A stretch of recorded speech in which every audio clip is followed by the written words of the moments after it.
Yeah, I'd like to get some groceries. They're free, right? Yes, everything here is going to be free. Free groceries, free bus rides, free daycare. Great, I'd like to sign up for all of the free things. How long will we be getting free things? Well, actually, we changed our mind now that we got what we wanted out of the election, and you're, everything's not actually going to be. What we're going to do is we're going to raise your taxes, and then we'll still try to tell you that everything is free, but you're really having to pay more taxes. So, what do you mean?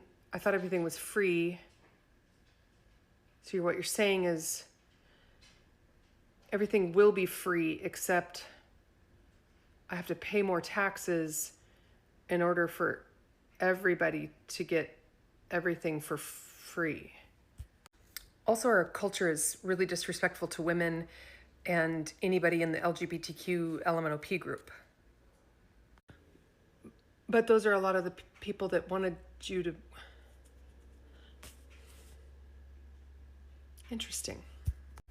I know it's only been 24 hours, but we need you to start making donations so that we can start with our free. Why do Republicans are calling Liberal Party communists, and what is wrong with communism? I was born in Russia and I grew up in a post-communist country. So let me tell you everything that is wrong with communism and why we don't want this. I can't believe I'm recording this video because when I became American, one of the questions was, what is the biggest threat to America and its system? The answer is communism. So the main dangerous idea of communism is that people cannot have private property. No inheritable wealth, no business, no landlords. To some people, it sounds like a good idea. It is good only until you want to enjoy the results of your hard work. In communism, everybody's working all their lives, and the government decides how much money you will get for your retirement for your hard work. What house you're gonna live in, what food you're gonna eat. No private property, no business, and eliminates all kinds of opportunities for people to change their class. So yeah, it may sound fun for a little bit, have some government support and live in a free house, but the ability to get rich, to see the results of your input, basically the main goal of a human life, is taken away by government. If in market economy, we all compete, we provide, and the more value we create, the more money we get back. So we at least have a chance to work, to make a business, and to have a life where you don't have to work hard every single day. The chance is stolen by government in communism. And everything America stands for is giving people this chance. In communism, not that government owns your property, land, your food, they technically own your body as well. You physically must be located at work. And also in Soviet era, there was laws. If you don't work and you don't physically present at work every single day till you're 65 years old, you get fines. How they did it? They lied to people to support them. So technically what communism is when a small group of people controls everything and owns everything. People thought that they will be given power, that everybody is gonna be finally the same, but simply it just created a larger gap between poor and rich. You're forever poor, forever owned, and you don't even own your own body. But when the money from the kings were over, all the money that was stolen from Russian tsars and rich Russian people, all these people who were receiving government support, they went to the factories and gave up their lives, bodies, freedom, and hope. If you wouldn't want to work in a factory, you were sent to Gulag, or you were simply. The scary part is that Americans don't see the similarities. They vote for Liberal Party, which is called Liberal Party, which is supposed to support democracy. If you will look to what they do and which tactics they use, it is exactly what Soviet communists did. Let me know in comments if you realize how serious the situation is and what do you think. What's funny is that Zohran Mamdani has both been called a communist by the president and a socialist in a pejorative sense by Speaker of the House Mike Johnson. It's interesting because President Trump has been using insults for so long to where they no longer really hold much weight anymore, but it also highlights how old school and outdated he is. It's not the 1980s anymore. You can't just simply label someone a communist and expect people to no longer vote for them. In the case of Mike Johnson, it's ironic that he's pejoratively calling Mamdani a socialist when he's actively fighting against providing healthcare subsidies towards the working class, as well as providing SNAP benefits for people who need food. So you look up these extreme communist policies, and then you find out that he's actually a social democrat. He's not a communist, which is different than being a socialist, and you find out that most of it is basically raising taxes on the wealthy to the tune of less than 7% overall, so that they can provide more goods and services to people so that they're not pushed out of the city, as well as implementing rent freezes, again, so people aren't pushed out of the city due to a cost of living crisis, which would help with the labor shortage that the city is currently going through. So that is considered extreme communism, a tax raise of 2% for all people making more than $1 million per year, and matching the corporate tax rate of New Jersey to 11.5% from the previous rate of 7.25%. That is considered extreme communism. It's so funny because it's considered extreme communism. Extreme communism is the abolition of private property, where nobody can own their own land or even farm their own land. Extreme communism is where you round up all the landlords and you shoot them, and you redistribute the land to the working class. Extreme communism is the abolition of money itself.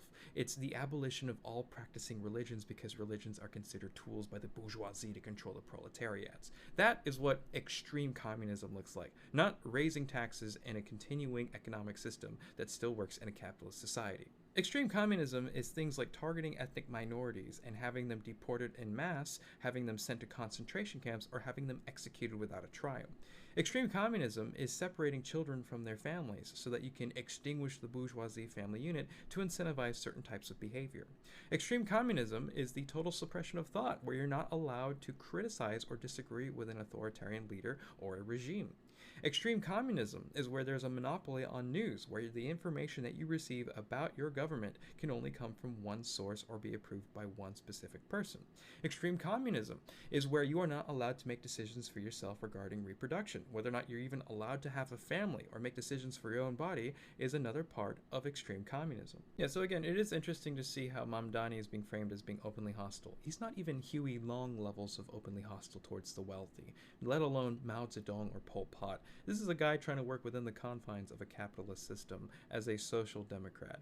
This is not a radical communist, and that is a clear distinction. There is no problem too large for government to solve, and no concern too small for it to care about. We have to continue to elect more socialists. You like capitalism?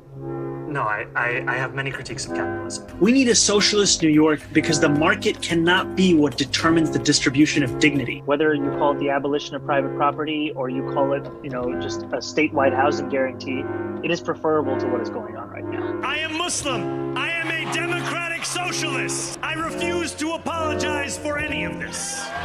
Breaking news, Americans now prefer communism over socialism in a shocking new poll. Axios conducted a poll of thousands of college-educated students across America, and the results were shocking as the majority, 58%, liked communism over capitalism. And 48% of these people said they would vote in a Communist Party representative. This is now one of the first ever polls that have communism over capitalism among Americans from a credible news source. What's more shocking is the majority of those polled were white males, showing this isn't just a minority belief. This is the belief of the majority of Americans, apparently. And schools like Harvard, Yale, Cornell, and even some like University of Texas were polled. Homelessness, healthcare, and rising costs of groceries is the main reason these people said they prefer communism, and also credit card debt. Right now, there are 0 communist representatives, but a few that call themselves socialists. Comment below your thoughts and follow for the...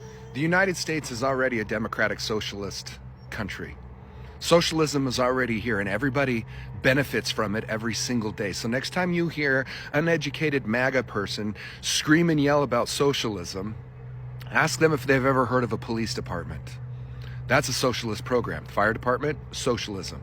Small Business Administration that hands out business loans so small businesses can compete, socialism. Medicare and Medicaid, socialist programs. The Social Security program, socialism. FHA loans so people can afford mortgages, socialism. The K through 12 public education system, socialist. State-run colleges, socialist. The program that builds roads and bridges and fills potholes and makes sidewalks, socialism. Garbage collection, socialism. United States Postal Service, socialism. When you get unemployment benefits, when you lose your job from the state, socialism. What are you guys talking about? Socialism is all over the place, and we're working just fine with it. As a matter of fact, without it, how many people would be screwed? Without your unemployment benefits right now, you would be screwed. Without the SNAP program, we're already seeing that a lot of people are screwed. That's all socialism. There's nothing wrong with democratic socialist programs. Mamdani in New York City just wants to make sure everybody can afford groceries and can ride public transportation so they can get to work to continue to contribute to our economy. Relax. Relax. Socialism is okay. It's already here. Calm down. You know, as a person, a public servant who puts his life on the line every day to protect the safety of people in the areas that I patrol and protect the Constitution, it is sad to see that my former home, New York City, has been overrun by individuals who did not even grow up in that city. They now dictate the direction of that great city. And I find it truly disgusting how the New York government have made a mockery of the voting system in that city. I mean, just look. How can you say with a straight face that that socialist won that election fair and square? Absolutely not. You have people who have been paid to vote, not one, not twice, not 3 times, but multiple times on social media, bragging about it, bragging about payments that they received, from dark money, just made a mockery of our voting system in New York City. And don't think that any of them had to show ID. No, New York is against voter ID. And you wonder why. Look at any liberal-ran city and see why they keep yelling that voter ID is fascism. That is because they want to allow their voter base, the illegal kind, to come in and elect any kind of socialist Marxist that they want to destabilize this nation. I was born and raised in the city of New York, 5 boroughs, not outside, in the city. And I watched it go to shit. So much so that I had to pack my family up and leave. And if you would have told me 5 years ago that New York would elect a socialist Muslim, I would say you were fucking crazy. This constitutional republic is under